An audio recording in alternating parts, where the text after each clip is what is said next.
સુરતમાંથી એક ચોંકાવનારી ઘટના સામે આવી છે। કોર્ટમાં ચાલી રહેલી કાર્યવાહી દરમિયાન જ પતિએ પોતાની પત્ની પર એસિડ એટેક કર્યો હોવાની ઘટના સામે આવી છે। છેલ્લા 8 વર્ષથી પતિ પત્ની વચ્ચે વિવાદ ચાલી રહ્યો હતો। આજે ખોરાકી બાબતે બંને કોર્ટમાં હાજર થયા હતા ત્યારે આ ભયાનક ઘટના બની હતી। સુરતની ગ્રાહક કોર્ટમાં પતિ પત્ની વચ્ચે ચાલી રહેલા વિવાદ દરમિયાન હંગામો મચી ગયો। માહિતી મુજબ વિનોદ નામના વ્યક્તિએ પોતાની પત્ની પર અચાનક એસિડ ફેંકી દીધું। છેલ્લા 8 વર્ષથી બંને વચ્ચે ઘરેલું વિવાદ ચાલી રહ્યો હતો અને ખોરાકી બાબતે કેસ કોર્ટમાં ચાલી રહ્યો હતો। આજે પણ બંને કોર્ટમાં હાજર થયા હતા।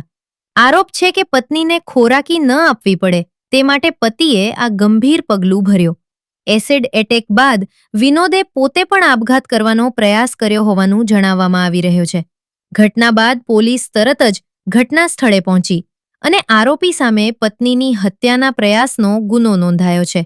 હાલ સમગ્ર મામલે વધુ તપાસ હાથ ધરવામાં આવી રહી છે। કેસ બાંધણી એડવોકેટ ફેમિલી કોર્ટ સુરત આજે પક્ષકારોની કોર્ટમાં ખોરાકી અને રિકવરીની મેટર હતી। એની અંદર બંને પક્ષકારો અને વકીલો હાજર હતા। ચાલુ કોર્ટની અંદર પત્ની ઉપર પતિએ પાછળથી એસિડ છાંટેલું છે।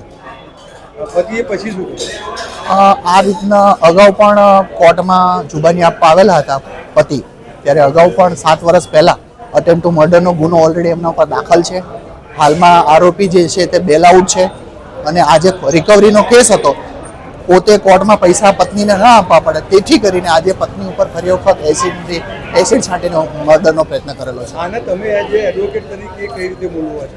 આજે એડવોકેટ તરીકે આને બહુ અત્યંત ગંભીર પ્રકારનું કૃત્ય કહી શકાય, કારણ કે આજે કોર્ટની અંદર આ પ્રકારનું કૃત્ય કરવું એટલે આરોપીની માનસિકતા આજે એસ્ટાબ્લિશ થાય છે। પછી આરોપીનું જે થયું કઈ રીતે શું જોયું તમે? આરોપી આ પ્રકારના કૃત્ય કરવા ટેવાયેલો છે એવો રેકોર્ડ ઉપરથી એસ્ટાબ્લિશ થાય છે, જેથી કરીને કોર્ટની અંદર આ રીતના વેપન લઈને આવવું, એસિડ લઈને આવવું એ ખરેખર વકીલ માટે અને પક્ષકારો માટે ખૂબ જ ગંભીર બાબત કહેવાય। વકીલના પ્રોટેક્શનને લઈને પણ ખૂબ જ ગંભીર બાબત છે આજે। હવે આ પ્રકારના કૃત્ય બાદ, આ બે વખતના અટેમ્પ્ટ ટુ મર્ડરના કૃત્ય બાદ એવું અમને સાંભળવા મળ્યું છે કે આરોપીએ પણ પોતે કોર્ટની અંદર ઝેરી દવા પી લીધી હોય એવું માલુમ પડેલું છે। AB48 ન્યૂઝ ગુજરાત સાથે ઉત્કર્ષ ગલચર, સુરત।